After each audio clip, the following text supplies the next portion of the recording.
Kidding. Is it muted? Is it muted? Check. I got my.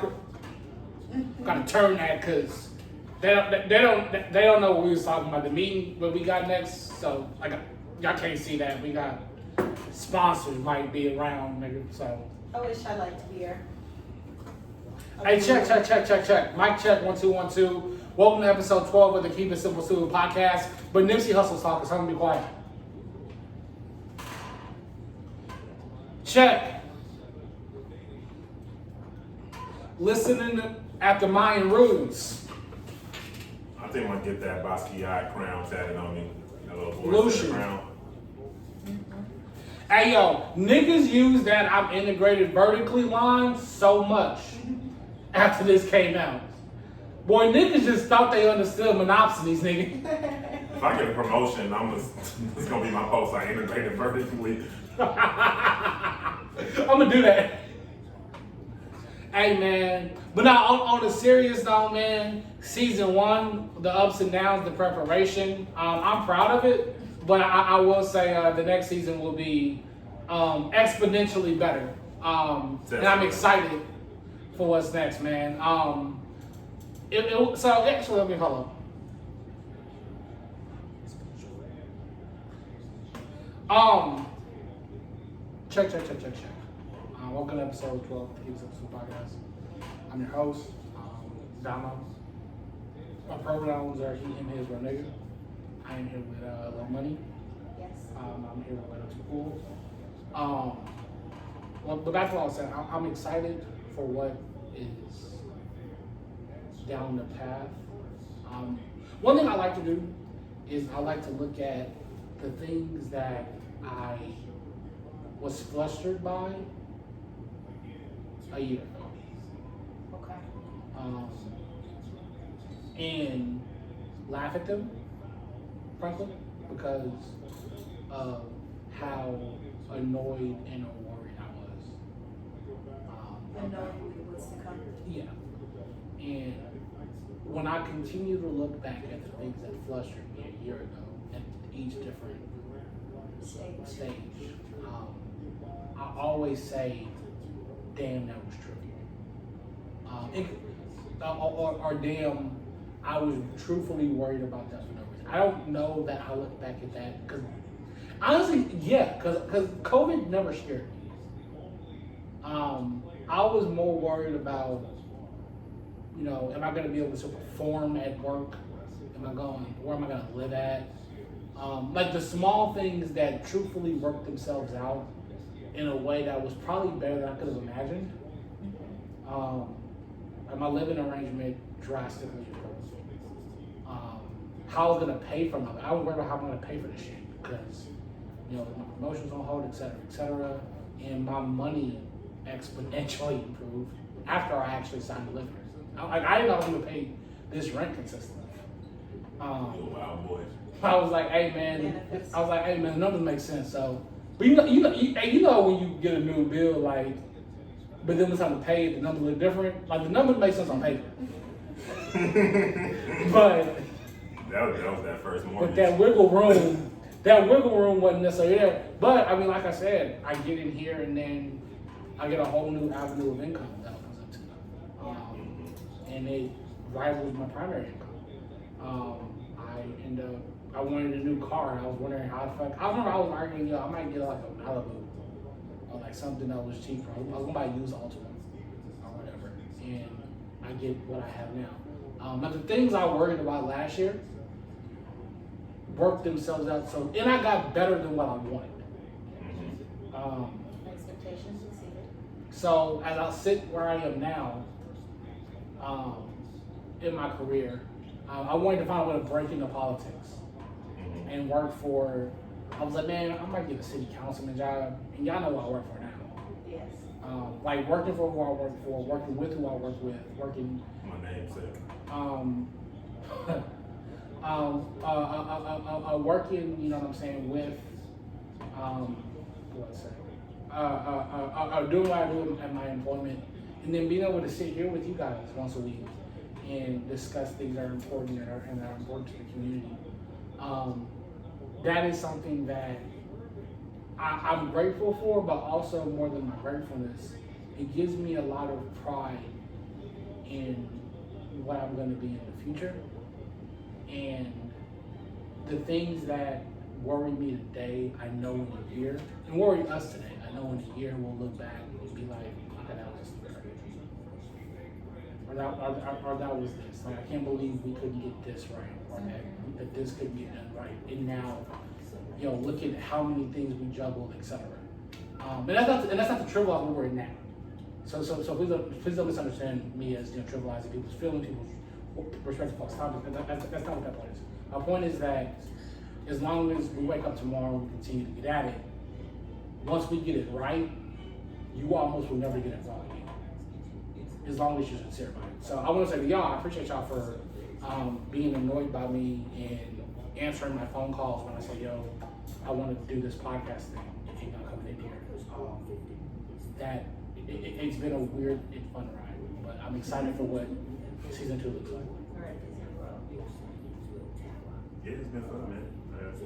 I never saw myself being on a political pod because I still don't consider myself that politically inclined. So this podcast forces me to be informed on matters that I've never, I wouldn't say care about or just wasn't aware of. Like, I wouldn't be like, oh, FB7 or, this title or, like I just wouldn't have like known or been aware of things. But it makes me look at, the world in a different manner. I was even on Indeed looking at like political positions today. Like, they said 80K, I think I can do that, you know what I'm saying? So. And then work on the campaign side. What do you have in mind? I think it's been a journey. I'm looking forward to see where it will take us. I think that we all know we have to work on what that looks like to be able to continue to provide opinions, culture, and insight on things that matter and affect us all simultaneously, differently. So I look forward to seeing what that looks like in the future. And I want to say shout out to our season 1 guests. Yo, what's your favorite episode? I like the guest at Low Raw. That was a good episode. Yeah. I really enjoyed the episode with Tobe. Same. That was probably my favorite. That was a good episode. Mine will, to be different, I'll say mine was to the first one. Okay. Oh, I yeah. enjoyed the Kelly. Vikings, yeah, first 90 days. That was a good one. But to the We should do actual. a Vikings 365. That's like,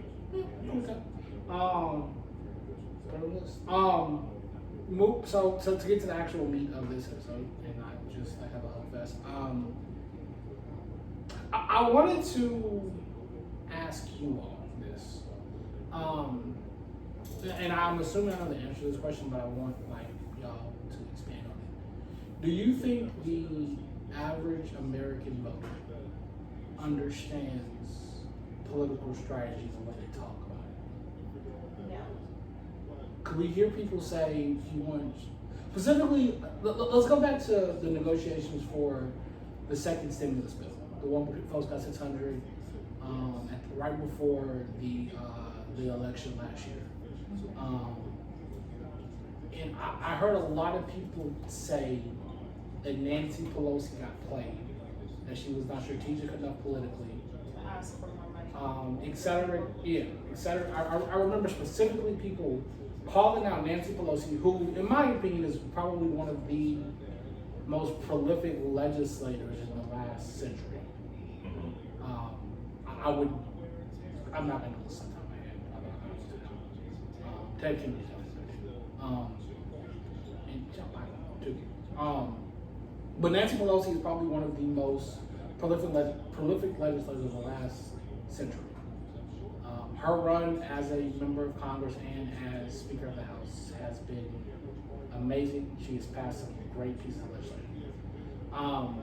And they told her she got played, she had no political strategy, and there was no political gamesmanship on her behalf. And now I see the strategy that the Democratic Party has nationally. And for people who said that there was no strategy last year, they sure are missing out on the strategy this year. I agree. I think we have a very critical existence is really just watching everything that's happening and taking place, because despite things not being as great or as progressive as a lot of us would love in certain realms, I feel like there's still just a lot of progress being made compared to the last years. Right. I'll put it like this, and I'll put it in sports terminology, and I'll put it in career terminology, right? People ain't put enough time in the gym. You feel me? Like, you can, and I'll take, and this is a bad example, Ben Simmons. Like, for example, they can say, oh, he doesn't shoot the three well, or he doesn't, he's not this or not that. He's a hell of a player, right? He's put the time in the gym. He does all these things that makes his team excel. It's the reason why they're number one, right? And it's not necessarily because of Joel Embiid. And I'll put it in this too. So I had a job interview Friday, right? And at the end of the job interview, I said, what challenges do you think I'll face in this role, right? If given opportunity. And he simply said, you just don't have the experience, right? Like, you can be this great person, have all these great ideas and look to the future and work well, but you don't have the experience to work with this team, that team, and this team to get to your end goal, and you don't have those connections, right? So if we're talking about things from a political stance, right? Nancy got years in the game, right? Or Miss Pelosi, or whatever you want to, I don't know the proper terms to call it. Speaker Pelosi, right? She got years in the game. So you gotta understand, she probably know what the hell she's talking about and what she's doing, and has people in place to get her to her end goal. So, I mean, people just kind of need to shut up sometimes. We just live in a very microwave era.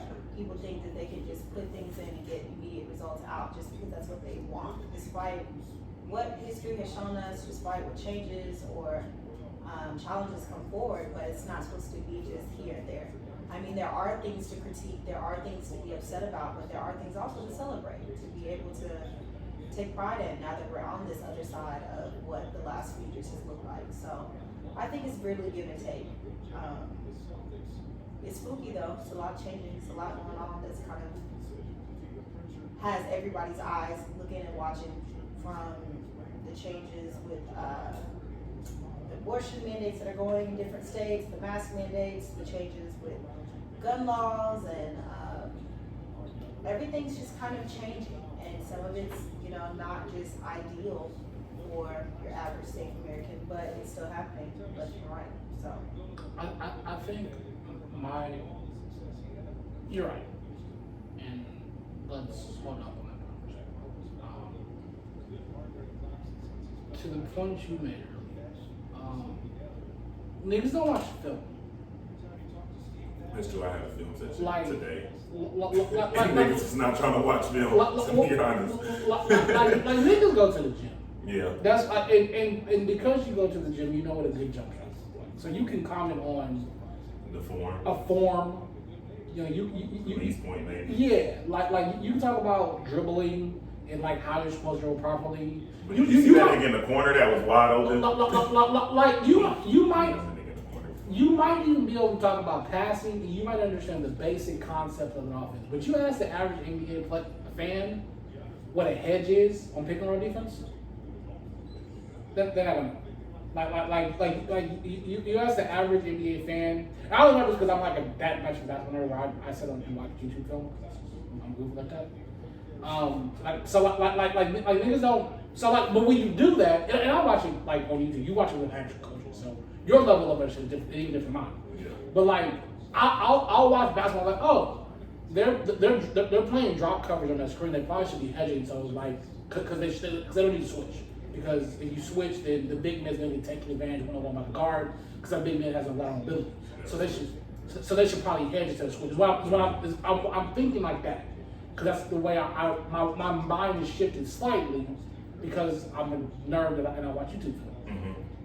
I think that to make that same parallel, the way I watch politics, I watch it like I've watched film. as opposed to the average casual political viewer. They just see this is happening, this is happening, this is happening. I see, oh, this makes sense to me. And I'll do a very specific example. There's been a lot of communication and a lot of anger about the filibuster. Specifically, Joe Manchin and Christie Sinema in their perspective on the filibuster. If you're a casual political watcher, which there's nothing wrong with that. Be that. I expect no one to sit up and watch C-SPAN. I watch C-SPAN like probably 4 hours a day. I don't expect that to occur for everyone. Everyone doesn't have. Everyone has been blessed with the resource, the time to do that. Also, the context I have. I have friends who work in the offices of these senators, these fundraising houses, et cetera, et cetera, et cetera. Hell, I know elected officials. But if you're a casual person and you're watching this, you'll say, "Oh, we need to abolish the filibuster. Why can't you just abolish the filibuster?" Well, for one, there's actually like a legislative process that you have to go through to like actually like change the filibuster. Like that in itself probably takes a week and a half, 2 weeks. Like so you like literally physically cannot do it anymore. But why didn't you start the process? Because that's another question. Because if you do that, then from a sales perspective, or from a campaign perspective, the Republicans can go on the other aisle and yell, "Oh, the Democrats have no desire to be bipartisan. They just ran some legislation through, and you have to vote them out in 2022." You know what happened? Niggas get voted out in 2022. And then everything that we did this session is undone. Right. So you're having to repeat the same thing every 4 years. So what you have to do is you have to make it a pressure bubble. What I know what a pressure bubble is, you have to give the Republicans enough rope to hang themselves. So what happens is the House passes a whole bunch of amazing pieces of legislation. I challenge anyone who hears this podcast. We're up to about 89 viewers, listeners consistently, and like 15 on YouTube. YouTube getting dumb shit. Subscribe below. Please.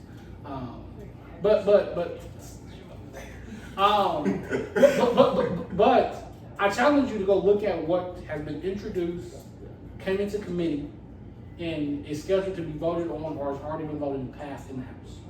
It's been some crazy legislation. Some crazy legislation that is all sitting at a Senate wall. We're at a point where You passed some.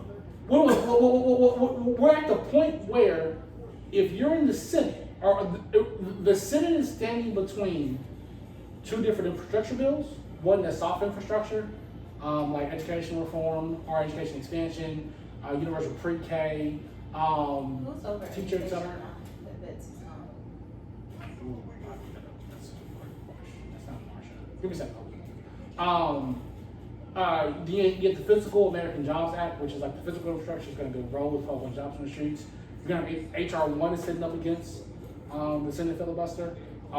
There's a banking reform that's going to be sitting up against the Senate filibuster. There's a chance that student loan forgiveness ends up sitting up against the Senate filibuster. It looks like police reform is going to be sitting up against that Senate filibuster. All of the immigration rights. There's a lot of things That's that are on the sitting other side. up against that filibuster, and you have to line it up. Because what has to happen is Republicans have to be getting screamed and yelled at. There has to be public pressure put on them so either they fold or the Democrats can come forth and say, "Yo, they wouldn't work with us. We had no choice but to get rid of that filibuster." And before you go, listen to this. And in the political game show I'm talking about is Chuck Schumer knew good and damn well there was not 10 Republican votes on that January 6th commission. So for people who understand, the January 6th commission was a commission to investigate what I like to call the white supremacy temperature Yes. that attack on our capital. The whole country is pissed off about that, Democrat or Republican alike. And Chuck Schumer willed that shit out and dared Republicans to vote for it, knowing they wouldn't. Now Republicans got to go back into their home district and they got to explain why they refused to vote against investigating the coup. Chuck Schumer knew that the White House can appoint a special prosecutor, and the House can appoint a special prosecutor. They could have appointed a special prosecutor day one, or as soon as the DOJ. So as soon as Merrick Garland got confirmed as AG, the very first thing he could have done was investigate January 6th. But I'm gonna try to put it through the Senate first because I want to be able to say Republicans do not care about January 6th. I want to be able to say that. I want to be able to print that. I want to be able to scream that to the mountaintops. I want to have it on record. And then also, I'm putting pressure on Manchin and Sinema because now you have proof. And look at the statement Joe Manchin released. Joe Manchin released the statement right after it happened.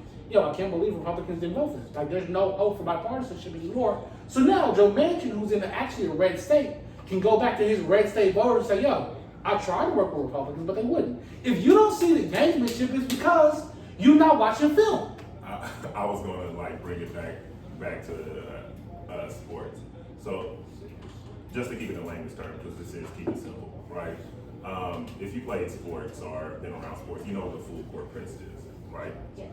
So there's a lot of things that can come out of the full court press, right? If you do it right, you get an 8-second call, right?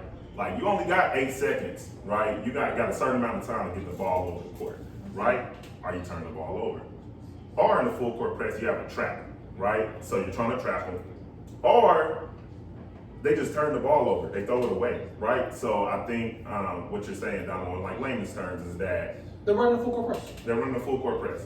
And we're gonna see if you can get out this full court press. And to your point, the only time you want a full court press is if you know you got niggas that can defend. Because if you don't and they bust your press, it's a layup on the other end. Yeah. Exactly. So think about the confidence that Schumer has to have right now to say we running the press. I'll say one more thing, and I'm gonna get to you. I have a friend of mine who works in DC, and he said that he was listening in, or he was told this story. It was when Kamala Harris was still in the Senate, and Kamala Harris was having a negotiation with a prominent Republican senator. So this is before VP Kamala Harris, before Joe Biden running Kamala Harris. This is when she was still Senator Kamala Harris. She was having a negotiation with a prominent senator about police reform. And they were having a negotiation, and Kamala Harris got pissed off. And she stood up and she said, last year, Trump is president, they're a minority in the Senate, and she has not been given a role as a running mate, so Biden hasn't gotten that Kamala boost that he got in fundraising, etc. They don't have the Georgia Senate races, so they haven't locked down, confirmed. So even if you're super confident on them winning the presidency, you know nothing about the Senate. She said this with confidence, and I quote, "Why the fuck would I negotiate with you now when I can have whatever I want next year?" She said, fuck. Yes. That's the kind of confidence they're walking in right now. But again, if you're not watching film, you don't see it. Yeah. it was like, that was like a good endpoint. If you don't watch film, what the fuck do you have? You got it, Lo. What do I have? What's the next play, Lo? What's our offensive set? We going to alley timeout? All right, is it halftime? Okay, I'll ask you a question. As a Celtics fan, Okay. are you a Celtics fan or are you a Knicks fan? Yes. I'm a Celtics fan. Okay. I like Kyrie. Okay. It's just like balance. So as a Celtics fan, how do you feel about a recent allegation that your fan base is racist? And That's not recent. I'm the specific recent allegation that your fan base is racist, and you're an avid sports. I mean, I just fan, so think in general. professional sports teams fans are racist. But y'all extra racist. Multiple teams. Niggas hate going to Utah for a reason. Every time they talk about Look at Boston Like, like race with a little extra Irish cream on there. baseball is just as bad. Like, it's bad everywhere. I think Boston definitely gets it amplified, rightfully so, because it's just bad. And then you have management everywhere talking about, I've never experienced racism here. I have no idea what they're talking about. Like, obviously. They want to keep their job. Yes. And Greg Popovich wouldn't say that. But that's what I'm saying. Their game's like, I don't know what you're talking about. Yeah, he's like, I've Nobody's never coming seen to this you, before. gang. So I think it's unfortunate, but I think it's a greater issue. These are the systems that you have in place that are not meant to protect your players. Fans have been back, the last 2 weeks, and it's still been an incident every day. New York had an incident, Utah had an incident, DC. Memphis had an incident, DC had an incident, Atlanta, like, it's just everywhere. It's everywhere. So obviously, like, the issue is like racist, not the team, not the franchise. I mean, but y'all like to add a little extra sprinkle on y'all stuff. Niggas was spitting on people in New York. Okay, touche. New York just that whole region is just disrespectful. Yeah, the Upper East Coast is It's like I would never want to live there. Let me not say never, because I was gonna take a job. Never. Y'all fucking around. If the right contract get offered, I think y'all need to come to DC. Is it? It'll be some zeros behind it, but We're in New York next month. She want to live by the beach, so it's a bay. She got me in New York. I tried to go to DC for our anniversary. She was not. We talking about 4 hour drive. I mean, we're recording seasons. Yeah. Anyway, moving on. Texas. It's been like we had an active shooter in Parkland Mall. Or no, North Park. What is Parkland? It wasn't. Parkland is a hospital in Dallas. That's what I'm thinking of. For my transplant. It friends. wasn't an active shooter. No, there was a boy banging his skateboard to make it seem as if he was shooting a gun. Okay, well, we'll remove that. There was a rapper, Lil Loader, who actually did suicide over the weekend. Yes. There was shooting SB in Houston. There was shootings in Dallas. SB7, which was Texas Senate Bill 7, that the Senate Voter suppression one? Yes, the voter suppression one. I won't go too deep into that because that's like a long podcast, so we'll probably open that up in season 2. But I will say that Texas, I actually I will say that the Texas Democrats, like I always say, real niggas do real nigga shit. They just real nigga shit. But I want to ask y'all this: what's going on with our state? Because it feels like news in the news like the entire weekend. Y'all aren't from Texas, so this is very newer. Oh, Damo's from Texas, I forget. But Texas has always been chaotic. I'm sorry. Again, this is a long rant about being from San Antonio when we started. Well, no, I mean it wasn't on like the air, so like, okay. But like I just want. But yeah, I mean Texas has always been chaotic, and right now I feel like God is kind of punishing Texas as well in the midst of the pandemic. So it's just being like expedited, like with, or just not even expedited. It's just really being amplified on every end. There is no safety. There is no security. There's just a lot of. It's like the Wild Wild West. True. Are you prepared? Both of y'all, are y'all prepared for like Texas to be like Georgia was? I mean, I The believe. last 5 years ago? I tell y'all that all the time. I believe. I believe So I worry about what home looks like for my family, for my cousins. You know, I worry what that future looks like for them because everybody doesn't have that opportunity to kind of just like up and leave and dip and relocate. But raising kids, raising a family in Texas to me always just seems hectic. Seeing what you agree to put your future in, what you're willing to put your future into the hands of. I was up in Tulsa, so Texas seemed like a safe haven to me. But I might take myself. I'm gonna take my ass to Nigeria and just live peacefully. You know what I'm saying? Up out of there. I mean, I just see things still getting progressively worse before Abbott's term ends in Texas. Just because, why not? The same thing happened with Trump. Before he was about to leave, things got progressively worse because they knew it was the end. So, white mom, black mom, doesn't matter what part of Dallas, Texas, Houston you in, everywhere is chaotic. El Paso, San Antonio, Austin, it's bad. Yeah. It's the Wild Wild West. On American Dollar. It's Is it not? This is where her grandma was staying. I mean, Grandma stayed there, that's where you she from. was actually born in, but like, she Yeah. moved. Well, no, like when I say born, like literally, like the hospital she was born in was there, and she went to Houston and everything. She's from San Antonio. Yeah.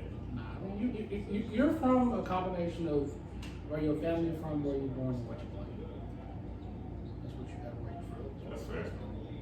Meg is definitely. And who claimed you? The city got claimed you too. Yeah. Yeah. Yeah. Wish I got good and stuff. We went through the public relationship. Do y'all have winning all of NBA finals? Oh, actually, before we go, I want to say, have y'all considered the potential of Oklahoma State non-alma mater, consistent number one overall draft pick, in silver and black yet?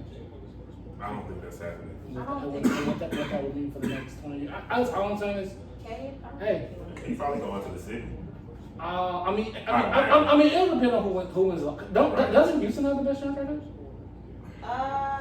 I know their draft pick protection is weird, but I would imagine I want to say it's top 3 protected. Boy, Cade and the age is scary. He don't need to be in Houston though. It's not that good of an organization. It's horrible. Oklahoma City can grow, Absolutely. But in general, I think that I want to say Houston has it's either Houston or Detroit.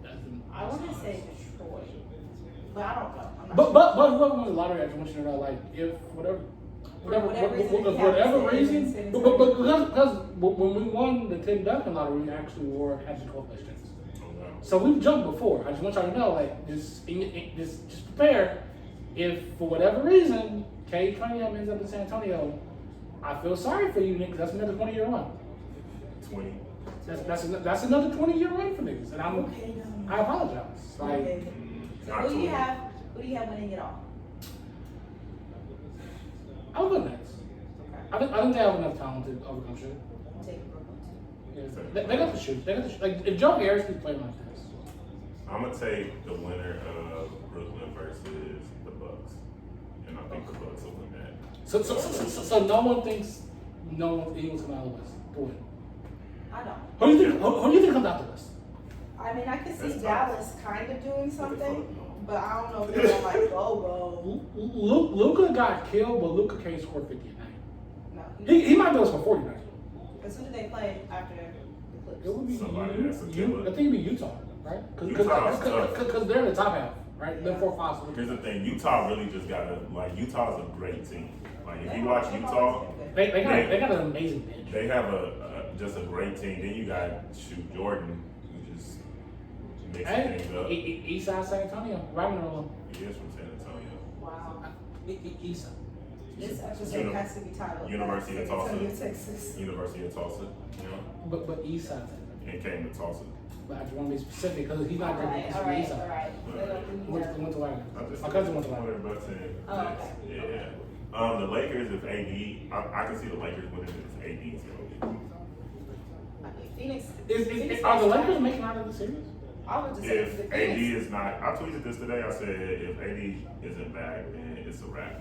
We'll see tonight. If Phoenix pull it through tonight, they might lock it up. I mean, none of us are Laker fans, but if you're the Lakers, are you switching up? I mean, obviously AD and Bron, I don't know if it's but are you trying to bring in like? Because I actually saw on ESPN that there was a rumor that the Lakers attempted to trade for DeMar And there was at trade deadline. DeMar not gonna do it. They need shooting. They need like Kyrie, You've Steph. always said that Jason Tatum's gonna go to the Lakers.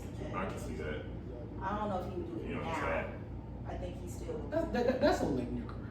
That's what I'm saying. I think that's gonna be later, not right now. Like that's a 30-year-old move. These young kids kind of want to stay where they're at and like build. Like it's a young man's game kind of. I can see Jason leaving. Because when